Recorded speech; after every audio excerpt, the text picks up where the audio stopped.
প্রিয় student, welcome to SKB math and physics education চ্যানেলে তোমাদের স্বাগতম। শুরু করতে যাচ্ছি ডব্লিউবিপিএসসি মিসলেনিয়াসের প্রিভিয়াস ইয়ারে আসা ম্যাথ নিয়ে ম্যাথ ক্লাস।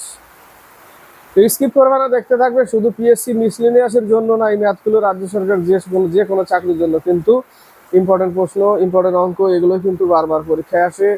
এবং যে অঙ্কগুলো বারবার পরীক্ষায় আসে এবং তুমি যে বই প্র্যাকটিস করছো, যে অঙ্কগুলো প্র্যাকটিস করছো রাজ্য সরকারের জন্য, সেগুলোই প্র্যাকটিস করবে। বেশি টাফ, বেশি কঠিনে যাওয়ার কোনো দরকার নেই। ঠিক আছে, যে টাফ কোশ্চেন করি এগুলো তো ইজি, এগুলো তো হয়ে গেছে আমার, এগুলো করবো না। একটু জটিল খুঁজি, একটু কঠিন ম্যাথ খুঁজি, দরকার নেই। যেগুলো করছো সেগুলোই প্র্যাকটিস করো, যেন পরীক্ষার হলে ভুলে না যাও, সেগুলোই আসবে। ঠিক আছে, তো শুরু করা যাক। স্কিপ করবে না, দেখতে থাকবে।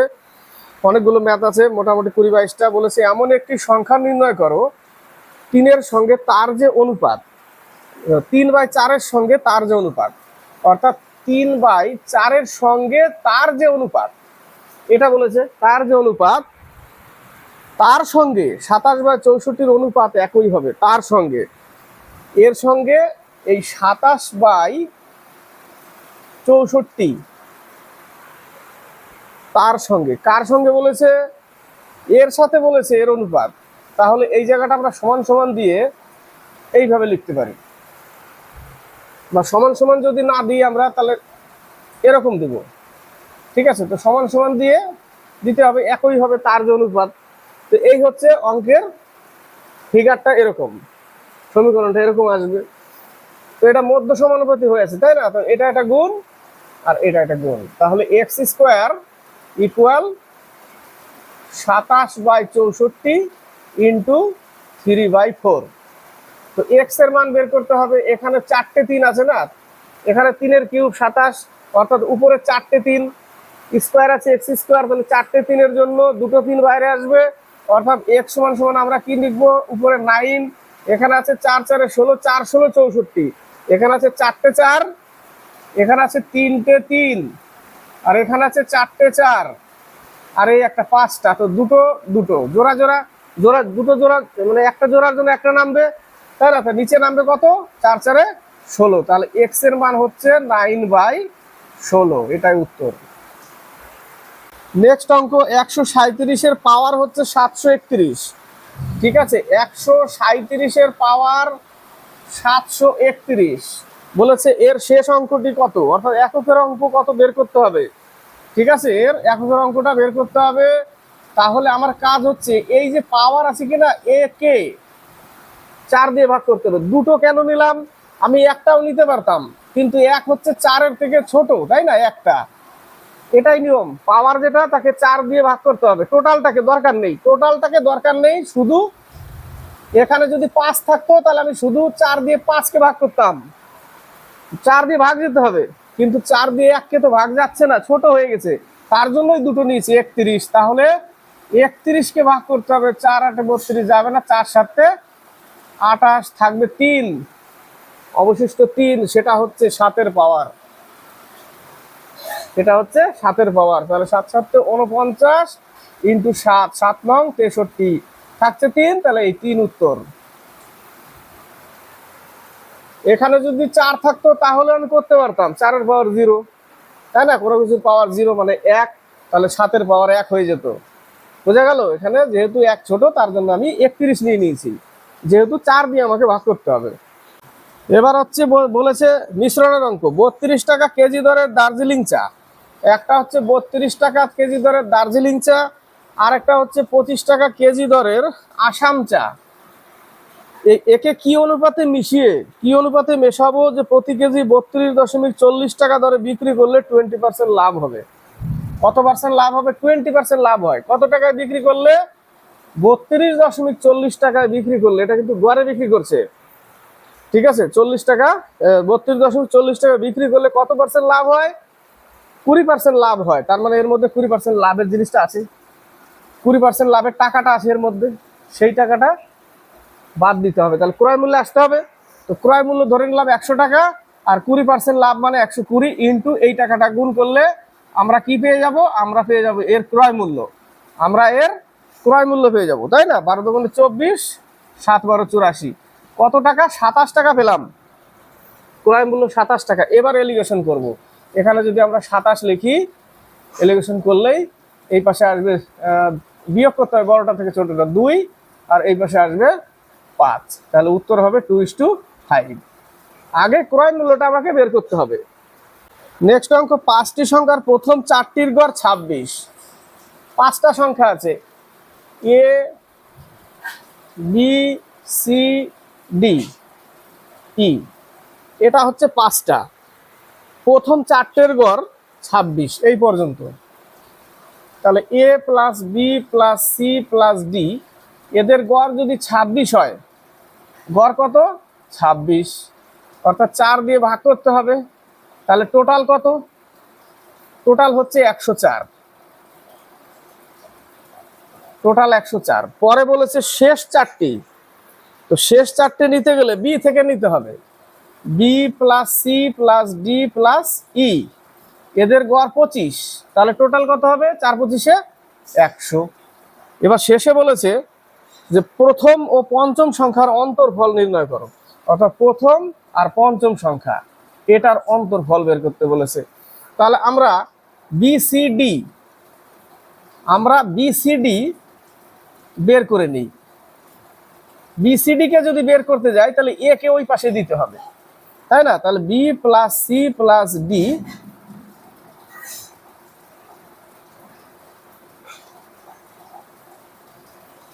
BCD B plus C plus D equal 104 minus A. 104 minus A, তাহলে এই তিনটে, তাহলে এই জায়গাটা কিন্তু আমরা এবার বসাতে পারি। কোন জায়গাটা? এই জায়গাটা। তাহলে এই জায়গাটা বসালে এই মানটুকু বসাবো এখানে। তাহলে 104 মাইনাস এ প্লাস ই ইকুয়াল 100, এটা লিখলাম। তাহলে এই সম্পূর্ণটাকে যদি ওই পাশে নিয়ে যাই, তাহলে 100টাকে এই পাশে নিয়ে আসলে মাইনাস হবে, আর এটাকে ওই পাশে নিয়ে গেলে এই যে মাইনাস শুদ্ধ, তাহলে এ হয়ে যাবে প্লাস আর ই হয়ে যাবে মাইনাস। তাহলে পার্থক্য পেয়ে গেলাম আমরা। কত পাচ্ছি? বিয়োগফল 4, অর্থাৎ প্রথম সংখ্যা আর পঞ্চম সংখ্যার পার্থক্য হচ্ছে 4। নেক্সট অঙ্ক, 2/4 পূর্ণ 2/5 বলেছে। 2/4 পূর্ণ 2/5, 2 এর নিচে এই অংশটা আছে কিন্তু, ঠিক আছে। এর সমান একটি ভগ্নাংশের হর 7 হলে এর লব কত? এর সমান একটি ভগ্নাংশের হর 7 হলে, এর সমান একটি ভগ্নাংশের হর যদি 7 হয়, তাহলে লব কত? লব এক্স, আর ভগ্নাংশ 7, এর সমান বলেছে, এরকম বলেছে, ঠিক আছে, যে এর সমান একটি ভগ্নাংশের হর যদি 7 হয়, তাহলে লব এক্স হর সমান করে দিলাম। তাহলে 4 5 20 আর 2 22, 22/5, উপরে থাকবে কত? এখানে 22, নিচে থাকবে 5, এই 5টাকে উপরে তুলে দিলে এখানে হয়ে যাবে 10, তাই না? তাহলে এই আকারে আসলো, ঠিক আছে, এই আকারে আসলো। তাহলে 5 11, 11 দোকানে 22, 5 11, সরি 5 দোকানে 10, 11 দোকানে 22, তাহলে এই সাথে গুণ করলে 35 ইকুয়াল 11x। তাহলে 35/11, এক্স এর মান হচ্ছে 35/11। এটাকে হয়তো ভাগ করেছে ওই যে সি নম্বর অ্যান্সার, তাই না? 3 11 33, 3 পূর্ণ 2/11। নেক্সট অঙ্ক, তোমার খাতার একটি পাতা 15 সেমি লম্বা। এটা একটা খাতা 15 সেমি লম্বা এবং 12 সেমি চওড়া, চারপাশে 2 সেমি মার্জিন দিয়ে বাকি অংশ লেখা হলো। পরীক্ষার হলে আমরা মার্জিনটা নিয়ে আমরা 2 পাশে মার্জিন দিলাম, এরকম। কলম না থাকলে অনেক সময় আমরা ভাঁজ করে দিই পরীক্ষায়, তাই না? ভাঁজ করে লিখতে থাকি। তো 2 সেমি চওড়া, এদিকেও 2, এদিকেও 2, এদিকেও 2। তো আগে ছিল কত? আগে ছিল টোটাল 15, এটা ছিল 12। তাহলে 15 × 12 সমান সমান কত হয়? 180। আগে ক্ষেত্রফল ছিল এত।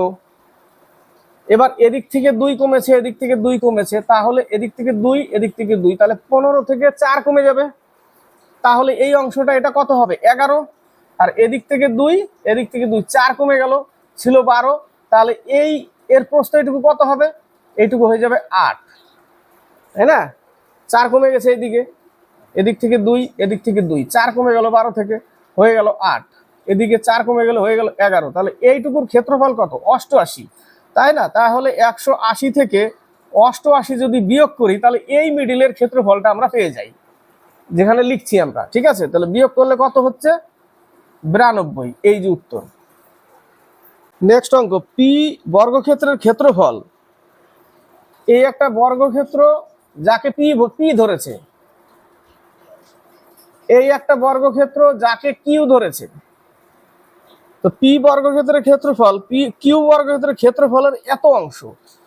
তো কিউ বর্গক্ষেত্রের ক্ষেত্রফলের এত অংশ, কিউ বর্গক্ষেত্রের ক্ষেত্রফল যদি এক্স হয়, কিউ বর্গক্ষেত্রের ক্ষেত্রফল যদি এক্স হয়, তার হচ্ছে 121 এক্স বাই 256 কিউ পি বর্গক্ষেত্র এর মান। তো বলেছে পি বর্গক্ষেত্রের বাহুর দৈর্ঘ্য আর কিউ বর্গক্ষেত্রের বাহুর কত অংশ হবে?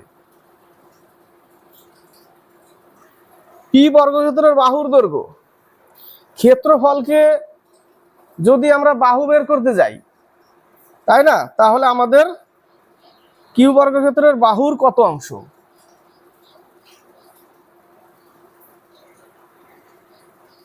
কিউ বর্গক্ষেত্রের বাহুর কত অংশ এই পি বর্গক্ষেত্রের বাহুর দৈর্ঘ্য?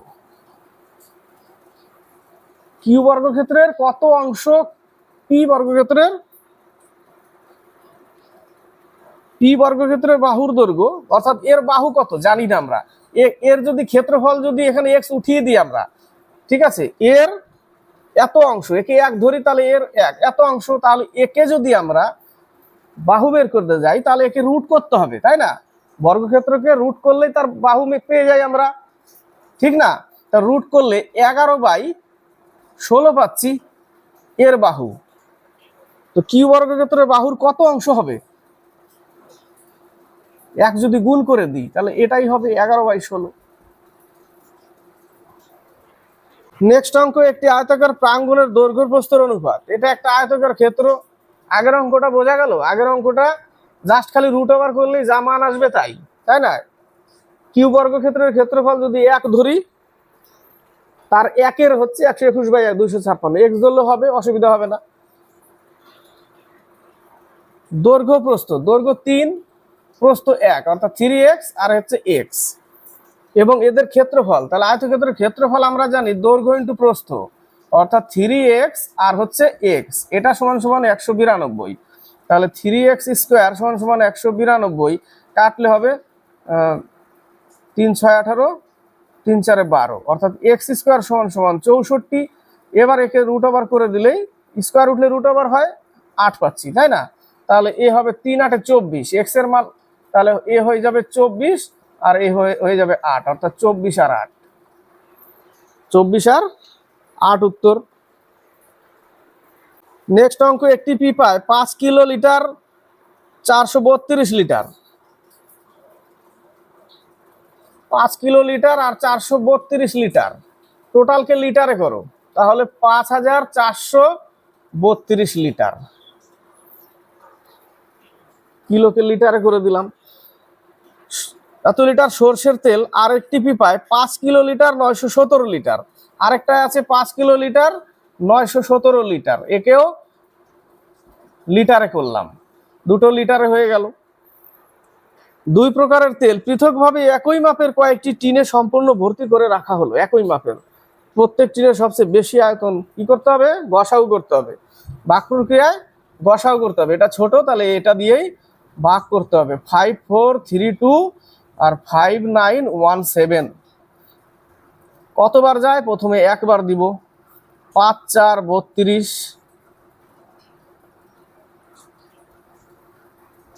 485, এটা দিয়ে এটাকে ভাগ করতে হবে,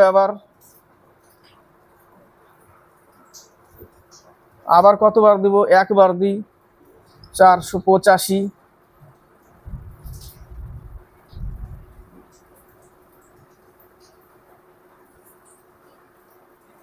582, আরেকবার যায়,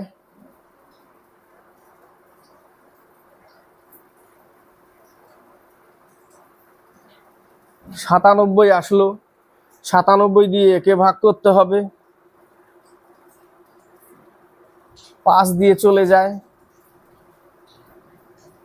তাহলে আমরা কত পেলাম? গসাগু 97 পেলাম। এটাই উত্তর। নেক্সট অঙ্ক, এই অঙ্কটা একটু ভালো করে দেখবে। বলেছে 1 লিটার জলের ওজন 1 কেজি হলে কত ঘন মিলিমিটার জলের ওজন 0.1 গ্রাম হবে।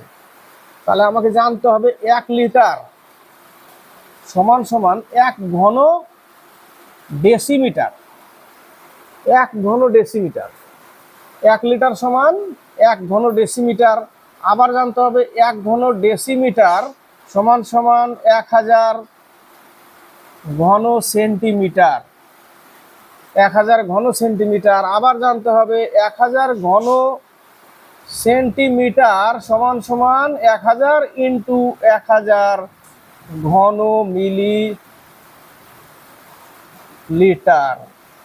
1000 ইন্টু 1000 ঘন মিলিলিটার। ক্লিয়ার এই পর্যন্ত? এবার বলেছে 1 কেজি। 1 কেজি সমান সমান আমরা জানি 1000 গ্রাম। 1 কেজি সমান সমান 1000 গ্রাম। আমার এখানে অঙ্ক আছে 0.1 গ্রাম, তাই না? তাহলে আমাকে লিখতে হবে, তাহলে 1 গ্রামের আয়তন কত? 1 গ্রামের আয়তন 1000 ঘন মিলিলিটার। 1 গ্রামের আয়তন হচ্ছে 1000 ঘন মিলিলিটার। তাহলে এত গ্রামের আয়তন কত সেটা বের করতে বলেছে। তাহলে গুণ করতে হবে এর সাথে শুধু, তাই না? এর সাথে 0.1 গুণ হবে, দশমিক তুলে নিয়ে শূন্য নিয়ে নিলাম, শূন্য শূন্য কাটা, তাহলে 100 ঘন মিলি। 100 ঘন মিলি। নেক্সট অঙ্ক বলেছে একটি প্রকৃত ভগ্নাংশ ও তার অনন্যকের অন্তর। মানে বলেছে একটা প্রকৃত ভগ্নাংশ, ধরে নিলাম সেই প্রকৃত ভগ্নাংশটা এক্স এবং তার অনন্যক বলতে বোঝায় 1/x। এটা হচ্ছে অনন্যক আর এটা হচ্ছে প্রকৃত ভগ্নাংশ। তার অনন্যক বলতে 1/, সবসময় 1/, অনন্যক 1/। ঠিক আছে, তো 1/। এবার বোঝা গেল বিষয়টা। তো একটি প্রকৃত ভগ্নাংশ ও তার অনন্যকের অন্তর 1/15 ভগ্নাংশটি কত?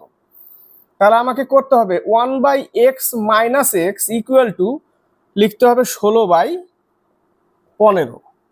1/15 মানে 16/15। এবার এখানে আমরা লসাগু কত? এক্স, তাহলে 1 minus x square equal two 16/15। এবার আমরা গুণ করছি কোনাকুনি। ঠিক আছে, কোনাকুনি গুণ করলে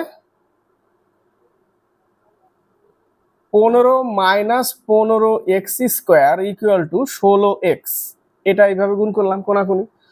তো 16x কে এই পাশে আনলে বা আমরা করতে পারি এই টোটালটাকে ওই পাশে নিয়ে যাই, তাই না? টোটালটাকে ওই পাশে, তাহলে এই মাইনাসটা প্লাস হয়ে যাবে। তাহলে 15x স্কোয়ার, এটা এটা এটা প্লাসেই থাকবে আর এটা হয়ে যাবে মাইনাসে ইকুয়াল টু 0, মিডল টার্ম আসবে। ঠিক আছে, ইকুয়াল টু 0। তো 15 15 225।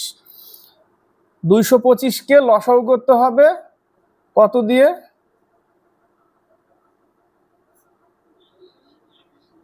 5 5 25 আর হচ্ছে 9, বিয়োগ করলে 16 পাচ্ছি আমরা, তাই না?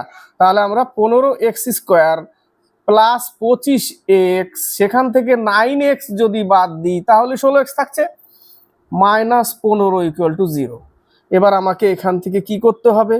এখান থেকে আমি যদি 5x কমন নেই তাহলে এখানে পাবো 3x প্লাস 5, তাই না? প্লাস 5, এখানে মাইনাস, এখানে আমরা কত কমন নিব? এখানে আমরা -3 যদি কমন নিই, এখানে 3 কমন নিব, তাহলে এখানে পাবো 3x প্লাস 5 ইকুয়াল টু 0 হয়ে গেল, তাই না? তাহলে একটা পাচ্ছি কি আমরা? একটা পাচ্ছি 5x মাইনাস 3 ইকুয়াল টু 0, আর একটা পাচ্ছি 3x প্লাস 5 ইকুয়াল টু 0। তো প্লাসেরটা তো উত্তর আসবে না, মাইনাসেরটা আসবে। তাহলে 5x ইকুয়াল 3, তাহলে x সমান সমান 3/5 হচ্ছে অ্যান্সার। নেক্সট অঙ্ক, দুটি সংখ্যার গুণফল 14/15। অর্থাৎ দুটি সংখ্যার গুণফল বলতে বুঝিয়েছে a ইন্টু বি। একটা a সংখ্যা একটা b সংখ্যা, তার গুণফল হচ্ছে 14/15। 14/15 এবং এদের ভাগফল অর্থাৎ a/b, বড়টা a ছোটটা b, তাহলে বড়টাকে ছোটটা দিয়ে ভাগ করলে এদের ভাগফল হচ্ছে 35/14। 24, তাহলে সংখ্যা দুটি কি কি? তাহলে আমাকে করতে হবে এই জায়গাটা a বাই b দিয়ে আমরা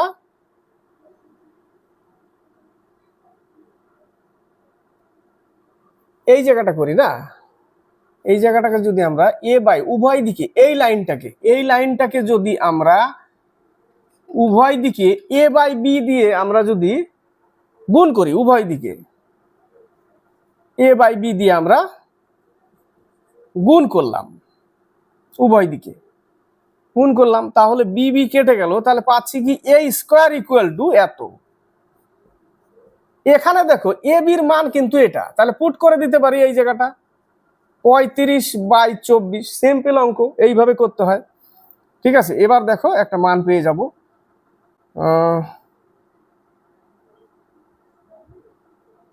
3 5 15, 5 7 35,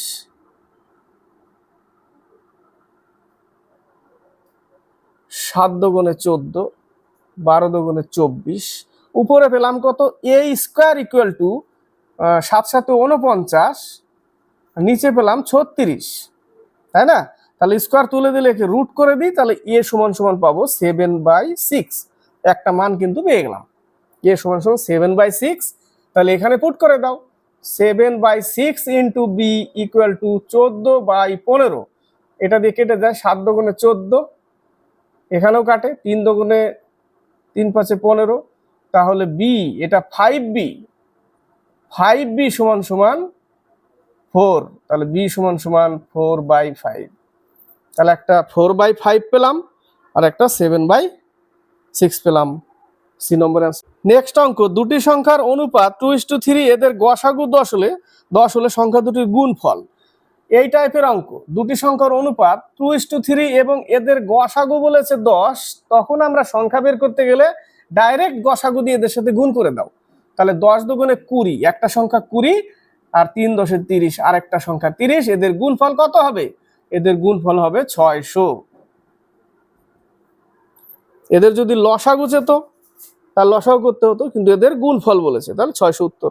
নেক্সট অঙ্ক, 5 অঙ্কের কোন বৃহত্তম সংখ্যাকে 16 24 30 ও 36 দ্বারা ভাগ করলে প্রতি ক্ষেত্রে 10 অবশিষ্ট থাকবে? তাহলে 5 অঙ্কের কোন বৃহত্তম সংখ্যা? 5 অঙ্কের বৃহত্তম সংখ্যা বলতে 5টা 9 বোঝায়, তাই না? এবার এদের লসাগু করতে হবে কোনগুলোর?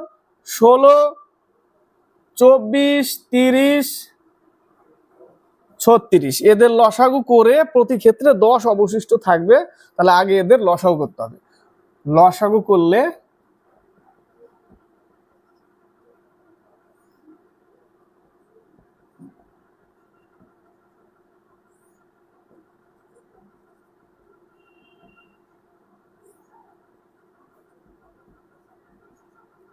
পাঁচ 30 90 8, 8 নং 72, লসাগু হচ্ছে 720, লসাগু 720।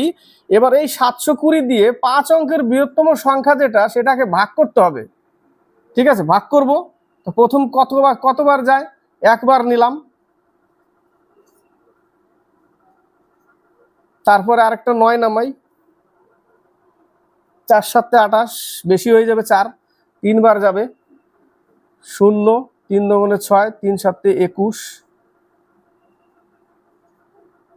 আরেকটা 9 নামবে, 7 নং 63, 9 বার দিলে বেশি হয়ে যাবে, 7 8 56, 8 বার দিয়ে দেখি, 8 0, 8 দুগুণে 16 1, 7 8 56, 1 57, 9 6 আছে 3, 7 আছে 13, হবে 6 হলে 639,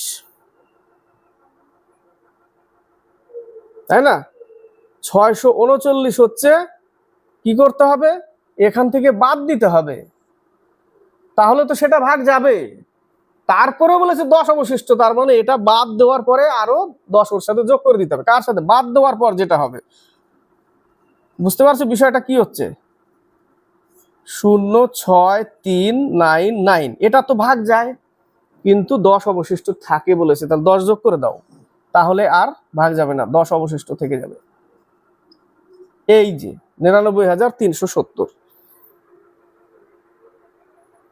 নেক্সট অঙ্ক, দুটি ব্যক্তি একই স্থান থেকে একসাথে গন্তব্য স্থানের দিকে 3.75 কিমি পার ঘন্টা এবং 3 কিমি পার ঘন্টা বেগে রওনা হয়ে প্রথম ব্যক্তি দ্বিতীয় ব্যক্তির অপেক্ষা 30 মিনিট আগে গন্তব্যস্থলে পৌঁছালো, একই দিকে যাচ্ছে। তাহলে এটা শর্টকাট আছে।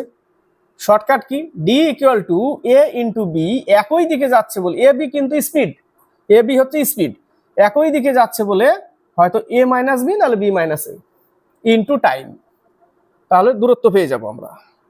ঠিক আছে, তো প্রথম হচ্ছে 3.75 ইন্টু 3 কিলোমিটার পার আওয়ার, এদের মধ্যে পার্থক্য 0.75 ইন্টু 30 মিনিট বলতে হাফ ঘন্টা, আধা ঘন্টা, কারণ ঘন্টা করতে হবে, স্পিড কিলোমিটারে আছে। বাস এটা সলিউশন করতে হবে, 2 ঘর পর দশমিক তুলে দাও, বাস 3 25 75, 5 7 35, 70 70, 5 5 25, 5 5 25, 5 15 75, 2 দিয়ে ভাগ করলে 7.5 কিলোমিটার। নেক্সট অঙ্ক, একটি বন্যা ত্রাণ শিবিরে 1000 শরণার্থীর 70 দিনের খাবার মজুদ ছিল। বন্যার প্রকোপ বাড়ায় 10 দিন পরে আরো 200 শরণার্থী ওই শিবিরে এলে মজুদ খাদ্যে কতদিন চলবে? সিম্পল অঙ্ক, এমডিএইচ। তাহলে আমাকে লিখতে হবে 10,000 না, 1000 জনের 70 দিনের খাবার ছিল ইকুয়াল, বলেছে বন্যার প্রকোপ বাড়ায় 10 দিন পরে, 10 দিন পর, তা 10 দিন পর্যন্ত তো এরা খেয়েছিল 1000 জন, তাহলে আমাকে লিখতে হবে 10 দিন পর্যন্ত খেয়েছিল প্লাস 200 জন শরণার্থী আরো আসলো, অর্থাৎ এবার হয়ে গেল 1200, কতদিন চলবে? ডি দিন চলবে। এই হচ্ছে সমীকরণ এই টাইপের অঙ্কে। ঠিক আছে, কতদিন চলবে? ডি দিন, এটা সমীকরণ। অঙ্কের সমীকরণ সাজাতে পারলে অনেক বড় বড় অঙ্ক হয়ে যায়। ঠিক আছে, আর শর্টকাট খুঁজতে গেলে অনেক বড় বড় পেঁচানো অঙ্ক, সমীকরণ সাজাতে যদি না শেখে কেউ, অনেক বড় পেঁচানো অঙ্ক করতে পারবে না, ছেড়ে দিতে হবে। কারা করবে? সায়েন্সের স্টুডেন্ট, তারা কিন্তু শর্টকাট শিখে আসে না, তারা ঠিক যেটা করার সেটা করবে, যেটা বড় সেটা দেখবে ঠিক সমীকরণ সাজিয়ে দিয়েছে, ওই জন্য ওরা এক্সাম ক্র্যাক করে তাড়াতাড়ি, কারণ ওরা যেটা মারে জেনুইন একদম। আর আমাদের ছেড়ে দিই, জিকেতে একটু দেখে নিব, রিজনিং এ একটু দেখে নিব, জিকেতে দেখে নিব, যেটা সম্ভব না, তাই না? নেগেটিভ খেয়ে বসে থাকে। তাহলে এখানে কত হবে? গুণ করলে 7-এর পরে 4টে শূন্য ইকুয়াল, এখানে 4টে শূন্য প্লাস এত, এটাকে এই পাশে আনলে 6000 হবে, 6000 যাই হোক এটাই হবে, এটা ডি, দুটো শূন্য কেটে দাও, 5 12 60, অর্থাৎ ডি সমান সমান 50 উত্তর। নেক্সট অঙ্ক বলেছে 15/16, 15/16, 25/36 আর 13/32 ভগ্নাংশগুলির বড় তিনটি সাধারণ গুণনীয়ক নির্ণয় করো। সাধারণ গুণনীয়ক, বড় তিনটি সাধারণ গুণনীয়ক করতে গেলে এদের গসাউ করতে হবে, উপরেরটার গসাউ কত? 1, এবং এদের লসাউ করতে হবে, লসাউ কত? 288। একটু টাইম নিয়ে নিলাম, মানে টাইমটাকে একটু কেটে দিলাম আমি, লসাউ করলে 288। এবার এর সাধারণ গুণনীয়ক হতে গেলে এর সাথে 2 গুণ, তাহলে এরপরে কি হবে? 1/1 ওই 576 হবে, তারপরে এই 288 এর সাথে যোগ করে দিলে আবার কত হবে? মানে এ ডবল হলো এখানে, তারপরে এতর 3 ডবল হবে এখানে, মানে টোটাল এর সাথে আবার 288 যোগ করে দিতে হবে, তাই না? তো কোনটা উত্তর হচ্ছে? এ নম্বর অ্যান্সার। দেখো 864, এরপরে আসবে 864, কারণ এর সাথে যদি আবার এটা যোগ করে দিই তো 864 হয়, তো এটা হচ্ছে সাধারণ গুণনীয়ক। বোঝা গেল? কত নম্বর অ্যান্সার হবে? এ নম্বর অ্যান্সার। 1/288, 1/576, মানে 576 মানে 288 ডবল, আর 864 3 ডবল, এটাই। তারপরে 4 ডবল, 5 ডবল, এবার চলতে থাকবে। তো বলে 3টি সাধারণ গুণনীয়ক বলেছে, তিনটি অবধি থাকবো। নেক্সট অঙ্ক, এক পরীক্ষায় ছাত্রদের 80% ইংরেজি, 70% অঙ্কে এবং 150 জন উভয় বিষয়ে কৃতকার্য হলো, অর্থাৎ 150 জন বোথ সাবজেক্টে পাস। টোটাল ছাত্রের মধ্যে উভয় বিষয়ে 150 জন পাস। একজন বলেছে 80% ইংরেজিতে পাস, 70% ম্যাথে পাস, তাহলে উভয় বিষয়ে কৃতকার্য কত পার্সেন্ট বের করতে হবে?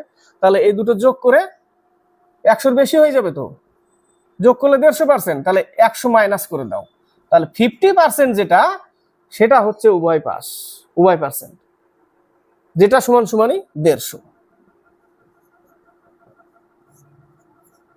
তাহলে টোটাল ছাত্র হচ্ছে 300। বোঝা গেল বিষয়টা। আবার বোথ সাবজেক্টে 150 জন, ইংরেজিতে 80%, 70%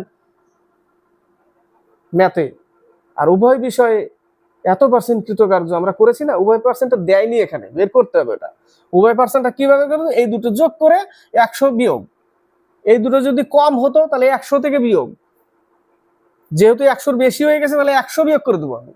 বোঝা গেল বিষয়টা। যদি 100 কম হতো তাহলে 100 থেকে বিয়োগ, 100 বেশি হয়ে গেছে তাহলে 100 বিয়োগ 50% সমান এই 150 জন, পেয়ে গেলাম 300 ছাত্র টোটাল। নেক্সট অঙ্ক বলেছে এক ব্যক্তি তার মাসিক আয়ের 0.15 অংশ পুত্রের পড়াশোনার জন্য ব্যয় করেন। ধরে নিলাম তার মাসিক আয় হচ্ছে 1 অংশ, মাসিক আয় 1 অংশ, সেই 1 অংশের 0.15 অংশ কিসে খরচা করে? পুত্রের পড়াশোনার জন্য।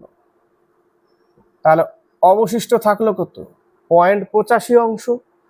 এবার বলেছি এই বাকি টাকা, বাকি টাকা এটাই তো 0.85 অংশ বাকি টাকা, এই টাকার 0.8 অংশ সংসার খরচ করে, এই টাকার 0.8 অংশ সংসার খরচ।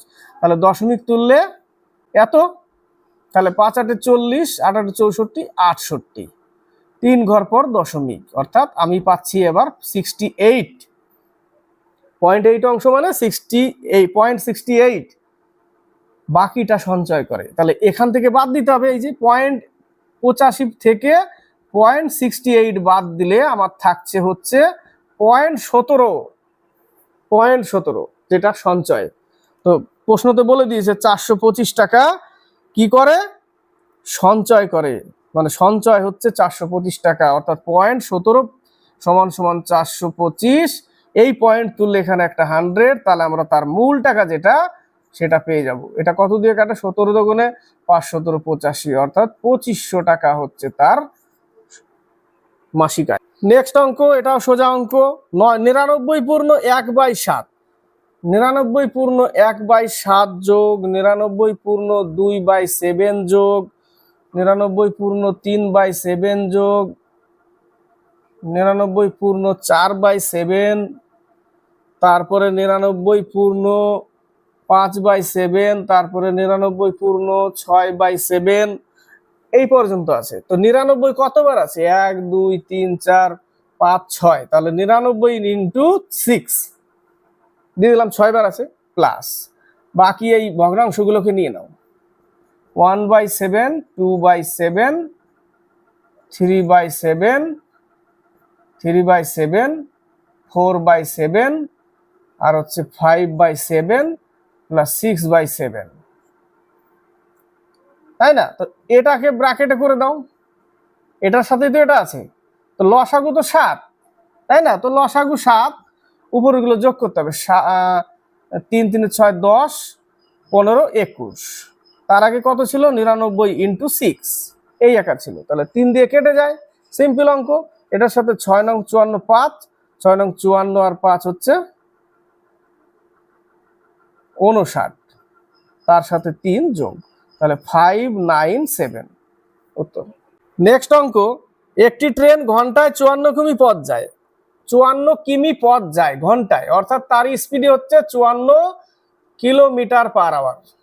1 ঘন্টায় 54 কিলোমিটার যায় মানে 54 কিলোমিটার দূরত্ব 1 ঘন্টায়, এটা স্পিড। ট্রেনটি 10 সেকেন্ডে রাস্তার পাশে পরপর দুটি খুঁটি অতিক্রম করলো, দুটি খুঁটি অতিক্রম করলো পরপর, একটা পার করলো দুটো।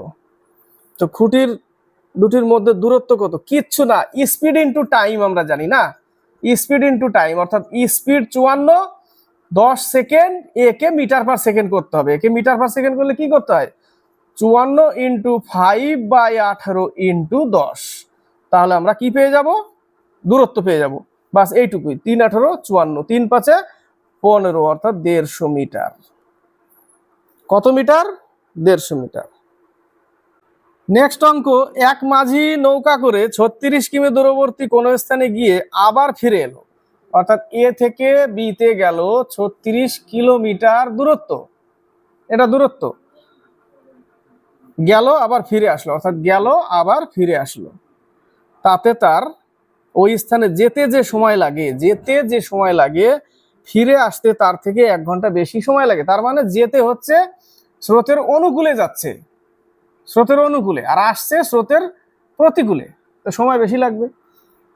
তো স্রোতের গতিবেগ অর্থাৎ ওয়াই সমান সমান 3 দিয়ে দিয়েছে, তাহলে এক্স এর মান কত, অর্থাৎ নৌকার গতিবেগ কত। তাহলে আমরা কি জানি, দূরত্ব বাই স্পিড মাইনাস দূরত্ব বাই স্পিড সমান সমান টাইম জানি, এটাতেই সাজাতে হবে। তাহলে 1 ঘন্টার পার্থক্য, তাই না, বলেছে 1 ঘন্টা বেশি সময় লাগে, 1 ঘন্টার পার্থক্য হলে স্রোতের প্রতিকূলে যেটা সেটাকে আগে লিখতে হবে, স্রোতের প্রতিকূলে। তাহলে 36 কিলোমিটার দূরত্ব এক্স মাইনাস 3 হচ্ছে স্রোতের প্রতিকূলে, মাইনাস 36 কিলোমিটার দূরত্ব এক্স প্লাস 3 ইকুয়াল টু 1 ঘন্টা পার্থক্য। ঠিক, 36 যদি আমরা কমন নিই তাহলে আমরা কি লিখবো, 1/x minus 3 minus 1/x plus 3 equal to 1। এবার কমন নিয়ে নিলাম এই জায়গা থেকে, ঠিক আছে। তাহলে এই জায়গাটা আমরা কি পাচ্ছি, x মাইনাস 3 আর x প্লাস 3, অর্থাৎ a স্কোয়ার মাইনাস b স্কোয়ারের সূত্র আছে। তো এখানে লসাগু, এখানে কত লিখবো, x plus 3 minus x minus 3, এটাকে ব্র্যাকেট করতে হবে কারণ মাইনাসটা গুণ হবে এবার, ইকুয়াল টু 1, এখানে হবে 36 উপরে, তাই না। তাহলে এই জায়গাটা আমরা কাজ করি আগে, 36 এইটুকুর কাজ করি, যদি লিখি আমরা x plus 3 minus X plus 3 by a square minus b square equal to 1। a square minus b square মানে a plus b into a minus b, তাই আছে এখানে। তাহলে এখানে দেখো এক্স এক্স উড়ে গেল, থাকলো কত, 6। তাহলে 36 ইন্টু 6, এটাকে ডাইরেক্ট এইভাবে বজ্রগুণন করে তুলে দিই, সমান সমান এক্স স্কোয়ার মাইনাস 9, এটা গুণ করলে 216, এই মাইনাস 9 এই পাশে প্লাস হয়ে যাবে, ওই পাশে এক্স স্কোয়ার থেকে গেল। তাহলে এক্স স্কোয়ার ইকুয়াল টু 216 সাথে 9 যোগ করলে হয়ে যায় 225, এবার রুট করলেই এটা হচ্ছে 15 বর্গ, তাই না, বর্গমূল 15, উত্তর 15। নেক্সট অঙ্ক, চিনির দাম 20% কম হলে, চিনির দাম আগে 100 টাকা ছিল, এখন চিনির দাম 100 টাকায়, ধরে নিলাম আগে চিনির দাম 100 টাকা ছিল, চিনির দাম 100 টাকা ছিল, এখন চিনির দাম 80 টাকা হয়েছে। কত কেজি সেটা বলছি না, কিন্তু আগে ছিল 100 টাকা, ধরে নিলাম আগে 100 টাকায় 5 কেজি পেত, 100 টাকায় 5 কেজি পেত, এখন সেই 5 কেজির দাম হচ্ছে 80 টাকা, 20% কমে গেছে। তাহলে বাড়তি ওর হাতে 20 টাকা থাকছে। তাহলে 80 টাকা যদি হয়, আগে 5 কেজি, তাহলে আগে দাম ছিল 20 টাকা কেজি, এখন 5 কেজির দাম 80 টাকা, তাহলে এখন পাচ্ছে 16 টাকা কেজি, তাই না, 16 টাকা কেজি পাচ্ছে এখন, কিন্তু 20 টাকা হাতে আছে। 20 টাকা যদি আগে পেতো 20 কেজি, সিম্পল জিনিস দেখো, আরেকবার বলছি রিল্যাক্সে, চিনির দাম 20% কম হলে পূর্বে 20 কেজি ক্রয় করতে, 20 কেজির কথা বলেছে এখানে, কোনো ব্যাপার না, 20 কেজি ক্রয় করতে যে টাকা লাগতো সেই টাকায় সে কয় কেজি চিনি বেশি কেনা যাবে তা হলো। তো 20 কেজি ধরেই করি, অঙ্ক যেহেতু 20 কেজি, আগে 20 কেজি,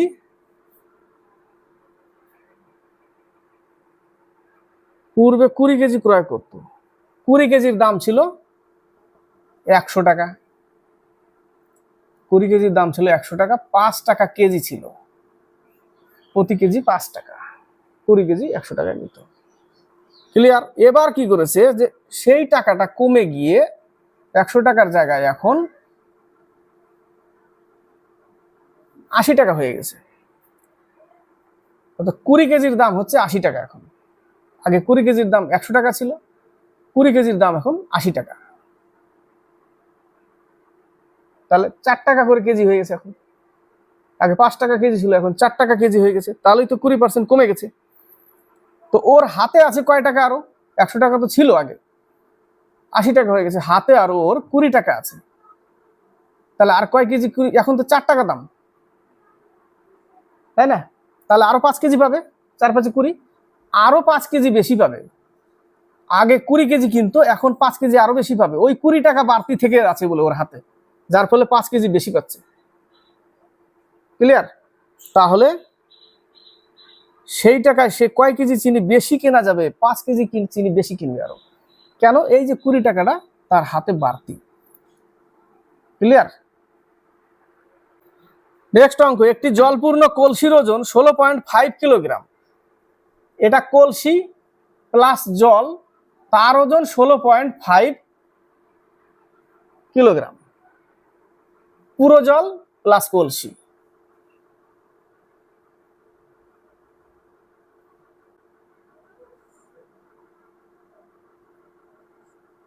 এর ভিতরে পুরোপুরি জল আছে। কলসিটাকে কে ধরেছি? পুরো জলটাকে ওয়াটার ধরেছি। ক্লিয়ার?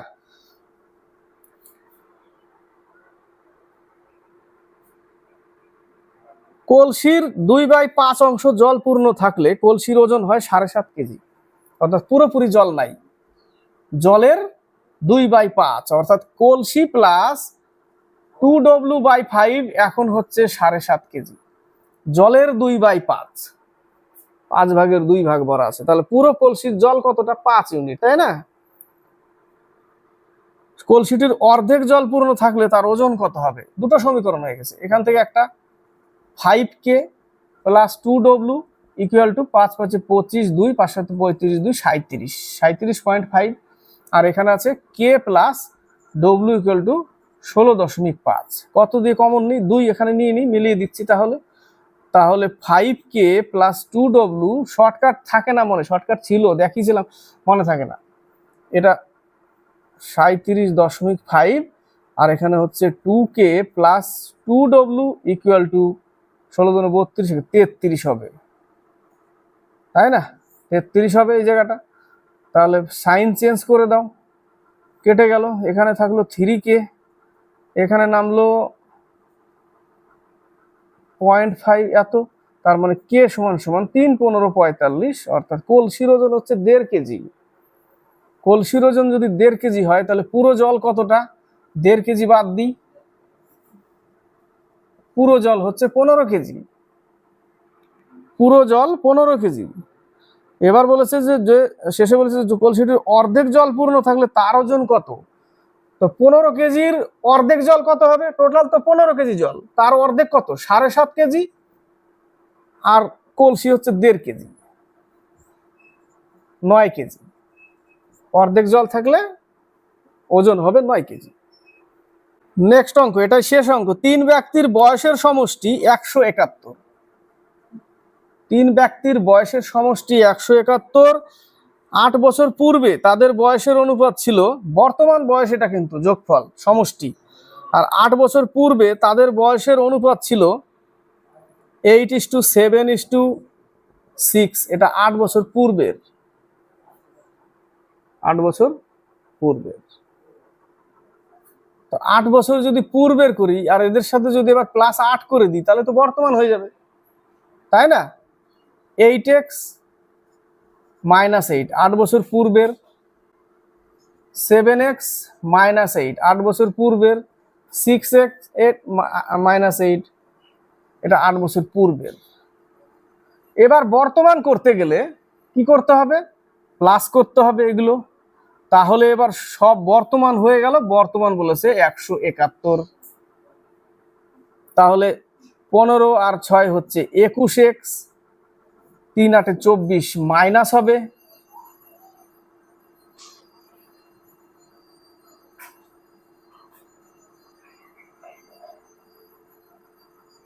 147। 21x সমান সমান 147। তাহলে x সমান সমান পেয়ে যাব 3 7 21, 7 × 14 7 × 7, 3 7 21, অর্থাৎ x সমান সমান 7। x সমান সমান কত পেলাম? 7 পেলাম। এবার কার বয়স বলেছে? তাদের প্রত্যেকের বর্তমান বয়স কত? বর্তমান তো এই পর্যন্ত, এটাই বর্তমান। তাহলে 7 8 56 আর 8 64, তাই না? একজনের 64, 7 7 49 আর 8 57, 6 7 42 আর 8 50। 64 57 50 হচ্ছে তাদের বয়স। তো ভালো লাগলে লাইক শেয়ার করবে, সাথে থাকবে, চ্যানেলকে সাবস্ক্রাইব